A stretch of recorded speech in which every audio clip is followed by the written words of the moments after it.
కాకుండా, యేసుప్రభువారు కాకుండా వేరైనటువంటి దేవతల విగ్రహాలు తీసుకొచ్చి వాళ్ళ ఇళ్లలో వాళ్ళ యొక్క పరిస్థితుల దగ్గర ఏర్పాటు చేసుకుని వాటిని పూజించడం ప్రారంభించారు.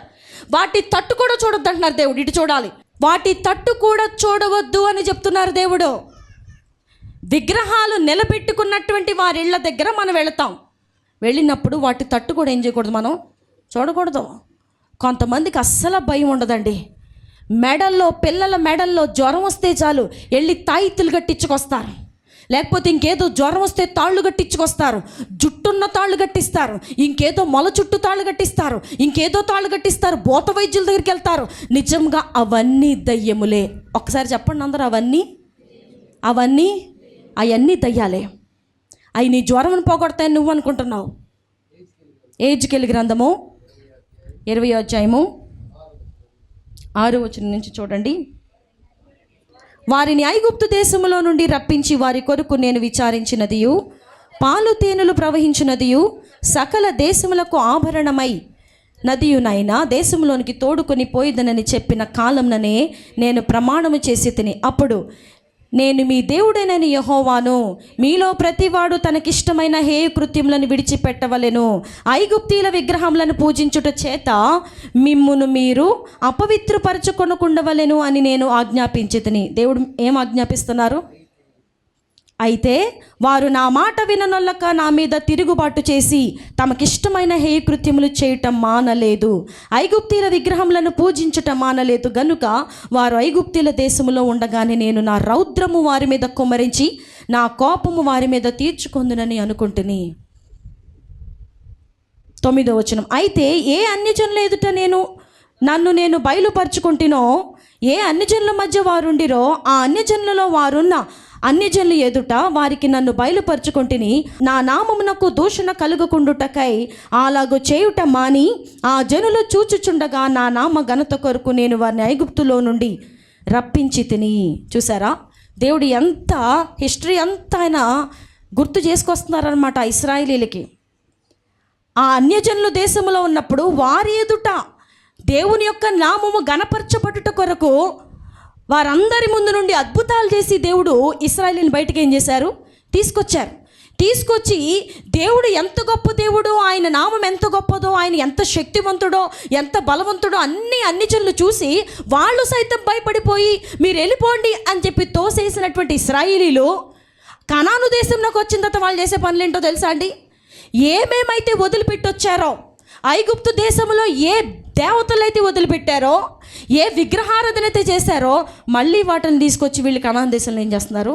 పూజిస్తున్నారు, వాటికి నమస్కారం చేస్తున్నారు, వాటికి మొక్కుతున్నారు, వాటికి అర్పించిన బలి నైవేద్యములను వారు ఆరగిస్తున్నారు, దేవునికి కోపం పుట్టిస్తున్నారు, మాట వినటం లేదు. ఈ రోజున క్రైస్తవ సమాజము కూడా ఇలాగే ఉన్నారండి. ఎలా ఉన్నారు? మాట వినటం లేదు. పర్వతముల మీద భోజనం చేయొద్దంటే మాట వినడం లేదు, విగ్రహారాధన జోలికి పోవద్దు అంటే మాట వినడం లేదు. ఇంకా దేవుడు చెప్తూ ఉంటున్నారు. అయితే 13వ వచనం. అయితే అరణ్యమందు ఇశ్రాయేలీలు నా మీద తిరుగుబాటు చేసి నా కట్టడలను అనుసరింపక తాము అనుసరించి బ్రతుకు వల్లని నేను ఇచ్చిన విధులను తృణీకరించి నేను నియమించిన విశ్రాంతి దినములను అపవిత్రపరచగా అరణ్యమందు నా రౌద్రాగ్ని వారి మీద కుమ్మరించి వారిని నిర్మూలము చేయుదును అనుకుంటుని. అయితే నేను వారిని రప్పింపగా ఏ అన్యజనులు చూచిరో, ఏ అన్యజనులలో నుండి నేను వారిని రప్పించితునో వారి ఎదుట నా నామమునకు దూషణ కలుగుకుంటున్నట్లు నేను అనుకున్న ప్రకారము చేయక మానితిని. మరియు తమకిష్టమైన విగ్రహములను అనుసరింపవలని కోరి వారు నా విధులను తృణీకరించి. చూస్తున్నారండి అందరూ బైబిల్ వంక? పరిశుద్ధ గ్రంథం ఉన్నవారు చదువు వచ్చిన ప్రతి ఒక్కరు చూడాలి. ఎహెజ్కేలు గ్రంథము 20వ అధ్యాయము 15వ వచనాన్ని చదువుతున్నా. మరియు తమకిష్టమైన విగ్రహములను అనుసరింపవలనని కోరి వారు నా విధులను తృణీకరించి నా కట్టడలను అనుసరింపక నేను నియమించిన విశ్రాంతి దినములను అపవిత్రపరచగా ఇచ్చేదనని నేను సెలవిచ్చినట్టు పాలు తేనెలు ప్రవహించునట్టునైన సకల దేశములకు ఆభరణమగు దేశములోనికి వారిని రప్పింపనని వారు అరణ్యములో ఉండగానే నేను ప్రమాణము చేసి తిని. అయినను వారు నశించిపోకుండానట్లు వారి యందు కనికరించి అరణ్యములో నేను వారిని నిర్మూల చేయకపోతిని. చూసారా, దేవుడు ఆయన మనసులో ఉన్న మాట మనసుని ఎలా తెలియజేస్తున్నారో చూడండి. మీకేం అర్థం కాకపోవచ్చు, ఇటు చూడాలి. పాలు తేలు ప్రవహించు దేశమును ఇశ్రాయేలీయులకు ఇవ్వవాలని దేవుడు ఐగుప్తు దేశంలో నుండి బయటకు తీసుకొచ్చారు వాళ్ళని.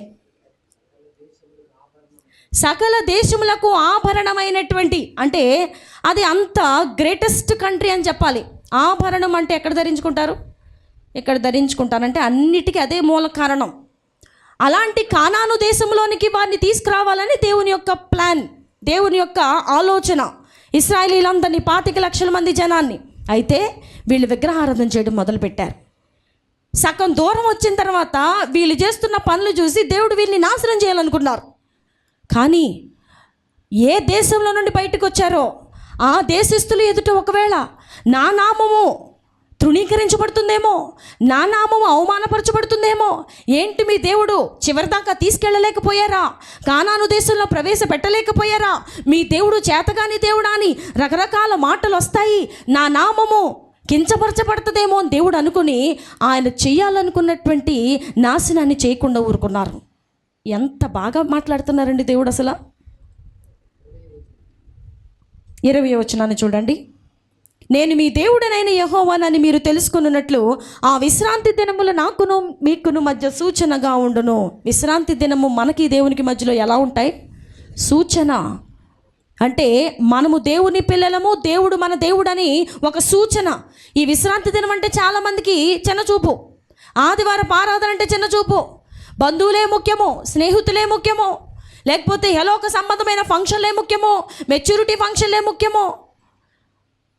మనకి దేవునికి మధ్యలో ఎలా ఉంచారు? వాటిని సూచనగా ఉంచారు. ఇంకా మనం చదువుకుంటూ పోతే దేవుడు ఆయనలో ఉన్నటువంటి బాధ, ఆయనలో ఉన్నటువంటి వేదన మొత్తాన్ని ఈ యెహెజ్కేలు గ్రంథంలో తెలియజేస్తున్నారు. నా రౌద్రాగ్ని వారి మీద కుమ్మరిస్తాను, వారి సంతానాన్ని ఈ విధంగా చేస్తాను, వారికి పాలు తేనె ప్రవహించే దేశాన్ని ఇస్తానని చెప్పాను, ఇవ్వను అని దేవుడు చెప్తున్నారు. ఈ రోజుల్లో నీ యొక్క ప్రవర్తన, నా యొక్క ప్రవర్తన ఏ విధంగా దేవుని దృష్టిలో ఉందో మీకు తెలుసు, మనకి తెలుసు. దేవునికి అంతకంటే బాగా తెలుసు. దేవునికి కోపం పుట్టించే ప్రవర్తన మనం మానేయాలి, మానుకోవాలి. విశ్రాంతి దినములను ఆచరించాలి. నోవహు కుటుంబము నీతిమంతుల కుటుంబముగా ఎలా తీర్చబడిందంటే ఎవ్వరు ఆరాధనకు రావట్లా, కానీ నోవహు కుటుంబం ఒక్కటే కూర్చొని ప్రార్థన చేసుకుని పాటలు పాడేసుకుని వాక్యం చెప్పుకొని ముగించేసుకుంటున్నారు. ఈ రోజున మనం అలా చేయగలమా? ఎలాంటి చర్చిలు కావాలి మనుషులకి? పెద్ద పెద్ద లైటింగ్లతో, డిస్కో లైట్లతో డ్యాన్స్లు వేసే చర్చిలు కావాలి. ఆ చర్చిలోనే ఆత్మ బాగా వచ్చింది అంటారు. పాక మందిరమో, షెడ్డు మందిరమో అంటే వాళ్ళకి నచ్చదు. నోవహు కుటుంబము కొన్ని సంవత్సరాల పాటు ఒక్క కుటుంబం మాత్రమే కూర్చుని ఆదివారం ఆరాధన నడిపించుకున్నారు. ఎలాంటి గట్స్ ఉన్న కుటుంబం అండి అసలు. మనం ఎక్కడున్నా సరే దేవుని యొక్క క్రమాన్ని మనము మీరిపోకుండా దేవుని మందిరమునకు వెళ్ళి అక్కడ దేవునితో మాట్లాడి దేవుడు మనతో ఏం మాట్లాడుతున్నారో దాన్ని గ్రహించుకొని మన మార్గములను చక్కదిద్దుకోవటమే నీతిమంతుల కుటుంబం యొక్క లక్షణము. మాకు నీతి అవసరం లేదండి, మాకు యథార్థత అవసరం లేదు, మేము మా పనులు ఏమీ మానము, వడ్డీ వ్యాపారాలు మానము, అబద్ధాలు మానము, ఇలా మనం ఉంటే నశించిపోతామేమో. నోవహు దినముల్లో జరిగినట్టుగానే మనుష్య కుమారుని దినముల్లో కూడా జరుగును అని దేవుడు చెప్పారు. అంటే ఎప్పుడు ఏమి జరగబోతుందో మనకి తెలియదు. జనులు తినుచు, త్రాగుచు, పెండ్లి చేసుకొనుచు, పెండ్లికి ఇయ్యబడుచు, ఆనందించుచు, గంతులు వేస్తూ, రకరకాల విధాలుగా ఇళ్ళు కట్టుచు, ఇల్లు కూలుస్తూ ఆ రోజుల్లో కూడా ఇలాగే జీవించారు. ప్రస్తుత రోజుల్లో కూడా ఎన్ని ఇళ్ళు కట్టబడుతున్నాయో లెక్కేలేదు, ఎన్ని వివాహాలు జరుగుతున్నాయో లెక్కేలేదు.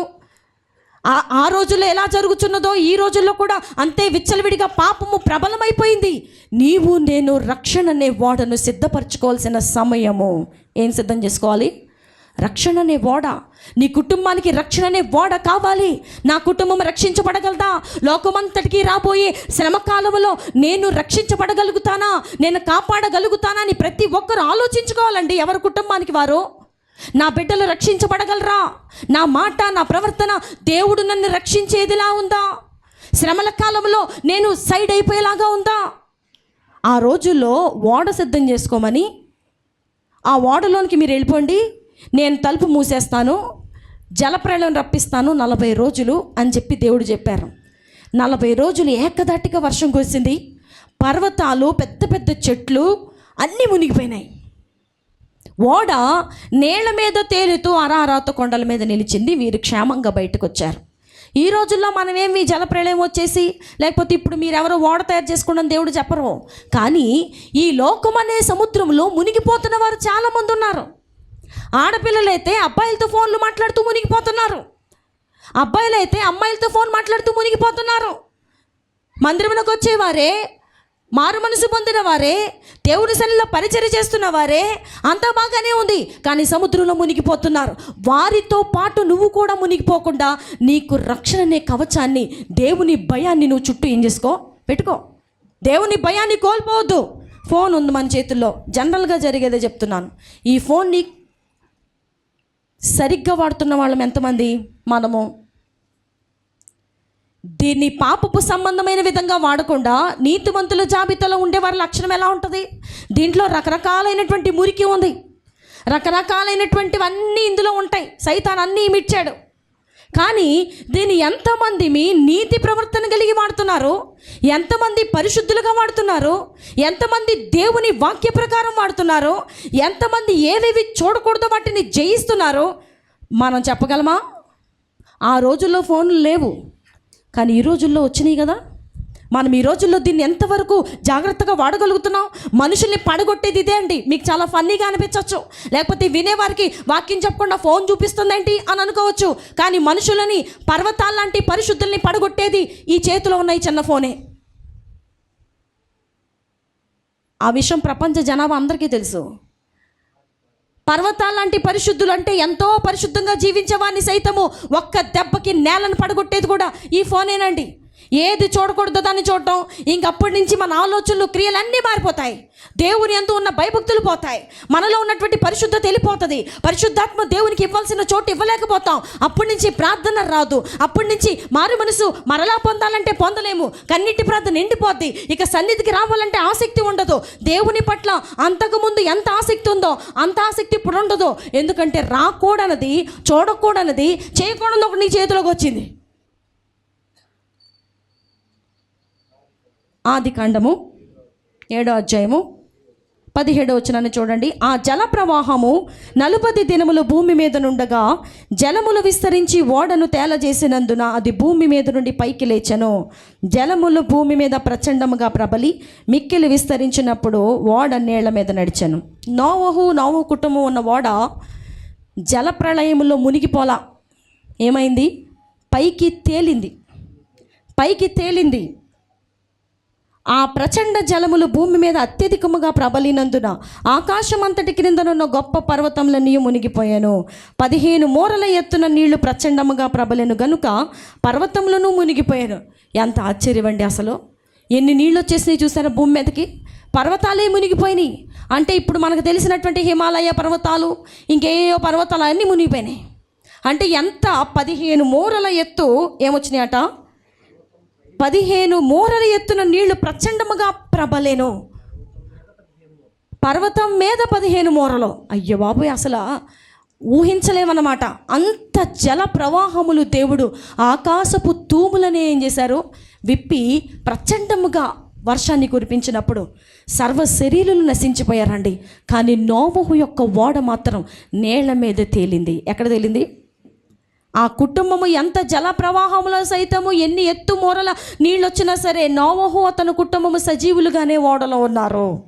నీవు నేను కూడా ఇహలోక సంబంధమైనటువంటి పాపము 15 మూరలు ఎత్తెలిపోయిన, చుట్టుపక్కల ఉన్న వారి యొక్క జీవితము లోకములో 15 మూరలు ఎత్తెలిపోయిన, ఎత్తుగా వారి పాపము చేస్తున్నా, లోకములో వారి ఎత్తుగా కనపడుతున్నా, డబ్బు కలిగి ఉన్నా, ఆస్తులు కలిగి ఉన్నా, అంతస్తులు కలిగి ఉన్నా, మేమింత అని చెప్పుకుంటూ వారి ప్రచండముగా వీస్తున్నా, నీ కుటుంబాన్ని దేవుడు నేళ్లకు పైనే ఉంచుతారు కానీ నేళ్లలో ఏం చేయరు? నేలలో ముంచరు. లోకములో మనం మునిగిపోవాలని దేవుని ఆలోచన కాదు. ప్రియమైన దేవుని బిడ్డలారా, ఈ రోజుల్లో కావాలని చాలామంది నేలలో మునిగిపోవడానికి ఇష్టపడుతున్నారు. ఈ లోకమనే ఈ సంద్రములో మేము మునిగిపోతామండి. మాకు ఇదే కావాలి, మాకు విగ్రహారాధనే కావాలి, మాకు సినిమాలే కావాలి, మాకు ఈ ఫోన్లో వచ్చే మురికే కావాలి, ఇందులో వచ్చే షార్ట్స్, రీల్స్, ఇక షార్ట్ ఫిలిమ్స్, సినిమాలు, ఇంకా టీజర్లు, అవి ఇవి అన్నీ మాకే కావాలి. మేము పరిశుద్ధంగా జీవించడం మా వలన అవ్వదు. మేమేమి పైన తేలాలనుకో లేదు. మేము అందరితో పాటే, సర్వ శరీరులు నశించిపోయారు, వారితో పాటే మేము కూడా నశించిపోతాం. ఒక్క కుటుంబంగా మేము రక్షించబడితే ఏమొస్తుంది అని అనుకుంటున్నారు. నోవహు కుటుంబము ఎవరిని చూసి ఇలా ప్రేరేపించబడలా? ఎలా? అంతమంది నశించిపోతుంటే మేమేం చేస్తాం? మా పెద్దమ్మ నశించిపోతుంది, మా చుట్టాలు నశించిపోతున్నారు, మా చుట్టూ ఉన్నవారు నశించిపోతున్నారు, వాళ్ళు నశించిపోతున్నారు, మేము ఓడలోకి వెళ్తే ఏముందని వారు కూడా ఓడను రక్షణను తృణీకరించి నశించిపోవడానికి ఇష్టపడలా. వారు దేవుని యొక్క హస్తములలో సజీవులుగా ఉన్నారు. 21వ వచనాన్ని చూడండి. అప్పుడు పక్షులేమి, పశువులేమి, మృగములేమి, భూమి మీద ప్రాకు పురుగులేమి, భూమి మీద సంచరించు సమస్త శరీరులేమి, సమస్త నరులేమి చచ్చిపోయారు. అందరూ ఏమైపోయారు? మొత్తము జీవముతో ఉన్న ప్రతిదీ, చెట్టులు లేవు, ఏమీ లేవు, పక్షులు, నర సంచారము లేదు, అందరూ జల ప్రవాహములు ఏమయ్యారు? తుడిచివేయబడ్డారు. ఆ సమయంలో ఒక 8 మంది స్వరం మాత్రమే భూమి మీద వినపడుతుంది. ఎవరా 8 మంది? ఎవరా 8 మంది? మాట్లాడుకుంటున్న వాళ్ళు చెప్పండి అమ్మా. ఎవరా 8 మంది? నోవహు కుమారుల యొక్క పేర్లు ఏమిటండి? షేము, హాము, యాఫేతు. అందరూ చెప్పాలి. షేము, హాము, యాఫేతు. 8 మంది అంటే ఎవరు? నోవహు భార్య, తన 3 కుమారులు, 3 కోడళ్ళు. ఇంకొక మాట చెప్పి నేను ముగించబోతాను. వీళ్ళు ఓడ చాలా సంవత్సరాలు కట్టారని చెప్పి మన హిస్టారియన్స్ చెప్తారు. ఆర్కియాలజీ చేసిన వాళ్ళు అధ్యయనం చేసి కొన్ని వందల సంవత్సరాలే కట్టారు ఓడ అని చెప్తారు. ఎంత కష్టమండి ఓడ కట్టడం. ఈ రోజున మ్యాట్లు వేయడం అంటే కష్టం కొంతమందికి. ఏమేయటం? మ్యాట్లు వేయడం అంటే ఎంత కష్టమో. నేను ముందెళ్తే ఇప్పుడు అర్జెంటుగా మ్యాట్లు తీయాలి, బాబోయ్ నేను కష్టపడలేను. ఓడ కట్టారండి ఆ రోజుల్లో. ప్రపంచంలో ఎన్ని రకాలైనటువంటి జంతువులు ఉన్నాయో అన్ని జంతువులు 2 తీసుకొచ్చి లోపల పెట్టగలిగినటువంటి పెద్ద ఓడ ఏం చేయాలి? కట్టాలి. 3 అపార్ట్మెంట్లుగా కట్టాలి. అదేమన్నా చిన్నదా? చెట్లు దేవుడు తీసుకొచ్చేవి ఇంటి ముందు, ఒక ఆత్మ వచ్చి చెట్లు తీసుకొచ్చి ఇంటి ముందు ఇలా, లేకపోతే దేవుడు నువ్వేం కంగారు పడుకో, నేను ఓడ ఉష్ తయారు చేసేస్తాను, నువ్వు వెళ్ళి అందులో కూర్చొని చెప్పలా. నువ్వు ఓడ తయారు చేయన్నారు. చితిసారకపు మ్రానుతోనే చేయన్నారు. ఆ చితిసారకపు చెట్టు ఎక్కడుందో వెతకాలి ముందెళ్ళి. ఈ నోవహు కుటుంబం ఎంత సహకరించి ఉంటే ఓడను కట్టగలిగారు వాళ్ళు. ఈ రోజుల్లో సేవ చెప్పిన మాట ఓడ కట్టమన్నారు. ఇంకంతే, ఇంకా పర్సనల్ టైం కానీ ప్రైవసీ కానీ మాకు అవసరంలా. అర్జెంటుగా ఇప్పుడు ఓడ కట్టేసి అందులోకి వెళ్ళిపోవాలి మేము. ఈ రోజుల్లో కొంతమందికి వివాహం అవటమే తడో, బుధవారం ప్రార్థన గుర్తురాదు. ఏంటంటే కొత్తగా పెళ్ళయింది కదండి, ఆదివారం పానదలకు రారు. ఏంటంటే కొత్తగా పెళ్ళయిందండి. నోవహు పిల్లలు 3 కొత్తగా పెళ్లి చేసుకున్న వాళ్ళే. వాళ్ళు ఏమైనా ఓడ కట్టడం మానేసి ఎవరి గదిలోకి వాళ్ళు వెళ్ళిపోయినట్టు మనం చదువుతున్నాం ఇక్కడ. ఎంత ట్రస్టెడ్గా నమ్మకత్వంగా పనిచేశారండి. కొన్ని సంవత్సరముల పాటు వారు ఊసేయత్తలేదు. కొత్తగా పెళ్ళయింది కదండి, బుధవారం రాము, శనివారం రాము, శుక్రవారం స్త్రీల కుటుంబం. మాకు కాదు, ముసలోళ్ళు అయిపోయిన స్త్రీలకి, వాళ్ళే కదా కుటుంబాలను కట్టుకోవాల్సింది. మేమేం కట్టుకోకర్లేదు కుటుంబాలని, మాకు అన్నీ తెలుసు. మా భర్తలు ఎలా చూసుకోవాలో మాకు తెలుసు, భార్యలు ఎలా చూసుకోవాలో మాకు తెలుసు. మీరేం మాకు చెప్పక్కర్లేదు. మా వివాహం అయినప్పుడు ఆదివారం నాకు ఎంగేజ్మెంట్ అయింది, అదే ప్రధానమైంది. సాయంత్రం ప్రధానం పెట్టుకుని, సాయంత్రం ఎంగేజ్మెంట్ ప్రధానం పెట్టుకుని, ఉదయం నేను ఆరాధనలో కూర్చున్నానా లేదా? పెళ్లి కుమార్తెను చేసిన రోజు ఆరాధనలో కూర్చున్నానా లేదా? ఆ తర్వాత బుధవారం ఆరాధనలో కూర్చున్నానా లేదా? ఉపవాస ప్రార్థనలో పెళ్లి గాజులు వేసుకున్నాం, పసుపు బొందు వేసుకున్నాం, కొత్తగా పసుపు బట్టలు ధరించుకున్నాం. లోక సంబంధమైనటువంటి మాటలు ఇవన్నీ. మేము బయటికి రాకూడదు, మమ్మల్ని చూస్తే అందరు దిష్టి కొట్టేస్తారు, పెళ్లి కళ్ళ పోద్ది. ఏంటంటే ఆ భక్తిహీనమైన మాటలు. దేవుడు నిర్ణయించినటువంటి వివాహం అది, దేవుని దృష్టిలో ఘనమైనదైతే చాలు. నువ్వు దేవుని ఆరాధనలు పోగొట్టుకుని నిన్ను నువ్వు శాపగ్రస్తులుగా చేసుకోవడం దేనికి? ఆ కుటుంబంలో ఉన్నటువంటి ఆ యొక్క ప్రత్యేకతలు చూడండి. దేవుడు మనతో ఎలా మాట్లాడుతున్నారు ఈ ఉదయకాల సమయంలో. సంసారం అనే మాటే లేదండి వారి జీవితంలో. కొన్ని సంవత్సరాలుగా నమ్మకత్వంగా ఓడ దగ్గరే పనిచేశారు. పోనీ నోవహు మనసే నోవహు పిల్లలకు వచ్చింది అనుకున్న మంచోళ్ళు. ఆ వచ్చిన 3 కోడళ్ళ సంగతి ఏంటి? వాళ్ళలో ఒక్కళ్ళైన వ్యతిరేకత చెప్పారంట. ఎవరు వ్యతిరేకత చెప్పలా. ఏంటి మా ఇంటి దగ్గర నుంచి మేము అనవసరంగా వచ్చాం, ఇలాగైతే మిమ్మల్ని పెళ్ళే చేసుకోపోదాం, తెల్లారు లేసిన దగ్గర నుంచి ఓడ అంటున్నారు, మేక అంటున్నారు, సుత్తు అంటున్నారు, మా వలన అవ్వదు, మేము ఇంటికి వెళ్ళిపోతామని చెప్పలేదు. మీరేం చేస్తారో మేము అదే చేస్తాం. మీరు ఓడ కడుతున్నారా, మేము ఓడే కడతాం. ఎంత మంచి మనసు కలిగిన కోడళ్ళు దేవుడు ఆయనకి ఇచ్చారా అంటే ఇచ్చారని చెప్పాలి. మాకు ఒక పర్సనల్ టైం లేదు, మాకు ఒక షికారు లేదు, మాకు ఒక ఏదీ లేదు. మేమిద్దరం బండి మీద వెళ్ళాలి, అక్కడికి వెళ్ళాలి, ఇక్కడికి వెళ్ళాలి. ఏంటి ఓడ చేద్దాం అంటాడు మీ నాన్న, మాకు అవదని చెప్పు, నశించిపోతే అందరితో పాటు నశించిపోతాం అని చెప్పి వ్యతిరేకమైన సంభాషణ ఏమీ లేదు అక్కడ. ఎంత నమ్మకమైనటువంటి మంచి 3 కోడళ్ళని దేవుడు వారికి ఇచ్చారండి. పెళ్ళి కాకముందు ఉద్యోగం అని చెప్పారు. పెళ్ళైన తర్వాత పోన్లే దేవుడు మాట్లాడి సేవకు వస్తున్నారు. ఈ అబ్బాయి పాపం దేవుని చేత ప్రేరేపించబడి, దేవుని చేత అభిషేకించబడి ఉద్యోగం మానేసి సేవకు వెళ్ళాల్సిన అవసరం వచ్చింది.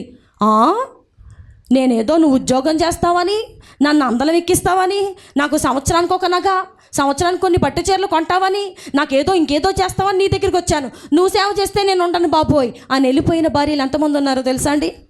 సేవ అంటే ఇష్టం ఉండదు. ఉద్యోగం చేయాలి, ఉద్యోగంలో డబ్బులు రావాలి, బాగా డబ్బులు ఖర్చు పెట్టాలి, అంతే తప్ప సేవకుడన్నా సేవా పరిచర్యలో ఉండుట అన్నా అందరికీ ఎంతో చిన్న చూపు, అసహ్యమో. అందులో ఏ డబ్బులు రావు, అందరి చేత మాటలు పడాలి, సంవత్సరానికి నెలకింత జీతం అని ఉండదు, మేము ఉండము అని చెప్పి వెళ్ళిపోయేవారు చాలామంది. నోవహు 3 కోడళ్ళు మాత్రం బెస్ట్ కోడళ్ళు ఇన్ ద బైబిల్ అని చెప్పాలి. ఎవరిని పొడిచినట్టు కానీ, షేముని కానీ, హాముని కానీ, యాపెత్తుని కానీ, 3లో ఒక్కళ్ళైనా మీ నాన్న ఇలాంటోడు, ఇలా ఎందుకు చేస్తున్నారు మీరు, వాళ్ళిద్దరిని అన్నదమ్ములు ఇద్దరిని చేయని, మనం వెళ్ళిపోదాం, మనం వేరే కాపురం పెడదాం, నేను చేయలేను, నేను తోమలేని అంట్లు, ఈ ఓడకు సంబంధించినటువంటి బట్టలు నేను ఉతకలేను అని చెప్పి వంకలు పెట్టి సాకులు చూపించి పారిపోలా. కష్టమైనా ఇష్టమైనా ఒక్కసారి మనం ఎంటర్ అయిన తర్వాత అక్కడే ఏం చేయాలి? ఎక్కడ ఉన్నామో అక్కడే మనం ఉండాలి. ఒక సంఘానికి వచ్చిన తర్వాత రకరకాల మంది రకరకాల విధాలుగా చూపిస్తారండి. తణుకులో కొత్త సంఘం పెడుతున్నాం, మీరు అందరూ వచ్చేండనో పాంప్లెట్లు ఇస్తారు, వెళ్ళిపోతామా? మన ఇంటి పక్క ఎవరో వేరే సేవకులు వచ్చి కూటం పెడతారు, వెళ్ళిపోతామా? ఆ సేవకులు ప్రార్థన చేస్తే ఒక అద్భుతం జరిగింది, వెళ్ళిపోతామా? ఇంకా నిన్ను కన్న తండ్రి సంగతి ఏంటి? నిన్ను కనినటువంటి పరిశుద్ధాత్మలో నిన్ను గర్భము ధరించి ఆత్మీయంగా నిన్ను కనినటువంటి ప్రసవవేదన పడి కన్నీరు గాచి నిన్ను కనిన తండ్రి సంగతి ఏంటి? ఈ రోజు వచ్చి ఒక అద్భుతం. ఎవరు ప్రార్థన చేసినా దేవుడు అద్భుతాలు చేస్తారండి, ఆయన మంచి దేవుడు కాబట్టి. అయినంత మాత్రాన ఎక్కడ ఆరాధనలు మానేసి ఎక్కడో ఆరాధనలు మా మాస్టర్ గారు అని చెప్పుకొని వెళ్ళిపోతారు కొంతమంది. నువ్వు ఎక్కడ మారు మనసు పొందావు? నోవహు కోడళ్ళు ఒక్కరోజు కూడా పుట్టింటికి వెళ్ళా.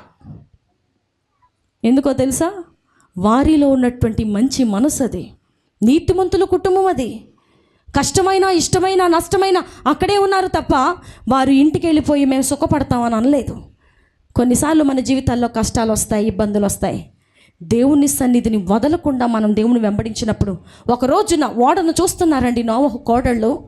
సహకరించిన వారు, పని చేసిన వారు, కష్టపడిన వారు, మేకులు మోసారు, అది మోసారు, చెక్కలు మోసారు, అది సానబట్టారు, ఇది సానబట్టారు, సహాయపడ్డారు నోవహుకి.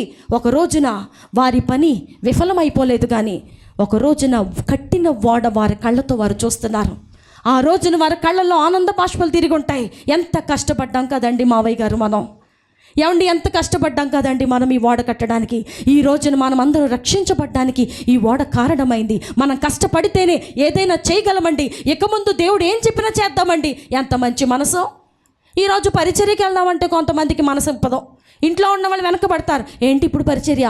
నువ్వు చదువుకో, నువ్వు ఎక్కడికో బయటికి వెళ్ళి డీమార్ట్కి వెళ్ళాలన్నావు కదా, డీమార్ట్కి వెళ్ళు.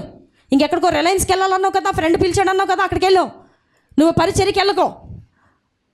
ఎవరు ఆటంకపరిచేవారు ఆ కుటుంబంలో లేరు. అలాంటి కుటుంబాలుగా మన కుటుంబాల్ని మనం ఏం చేద్దాం? ట్రైన్ అప్ చేసుకుందాం. దేవుని సన్నిధి, దేవుని పరిచర్య, దేవునికి సంబంధమైనటువంటి ఏదైనా ఫస్ట్ ప్రిఫరెన్స్ ఇచ్చేయాలి. ఆ తర్వాత ఓడను చూస్తావు, నువ్వు రక్షించబడతావు. లోకమంతా నశించిపోతున్నా నీ కుటుంబం మాత్రం సజీవులుగా ఉంటారు. నువ్వు జంకు బెదురు ఏమీ లేకుండా, చుట్టుపక్కల కుటుంబాలందరూ కరువుతోనూ ఇబ్బందులతోనూ కష్టాలతోనూ వాటితోనూ వీటితోనూ పీడించబడుతుంటే నువ్వు మాత్రం నిశ్చింతగా ఉంటావు. నీ పిల్లల విషయంలో నిశ్చింతగా ఉంటావు, నీ భర్త విషయంలో నిశ్చింతగా ఉంటావు, భార్య విషయంలో నిశ్చింతగా ఉంటావు. ఎందుకో తెలుసా? కష్టపడాల్సిన సమయంలో కష్టపడ్డావు, ప్రార్థన చేయవలసిన సమయంలో ప్రార్థన చేసావు, ఓడ కట్టే సమయంలో ఓడ కట్టావు, బద్దకించలా. నోవహు కుటుంబానికి బద్ధకం ఉందా? ఎవ్వరు ఆన్సర్ చెప్పట్లా. నోవహు కుటుంబానికి బద్ధకం ఉంటే అంత పెద్ద ఓడ కట్టగలిగేవారా?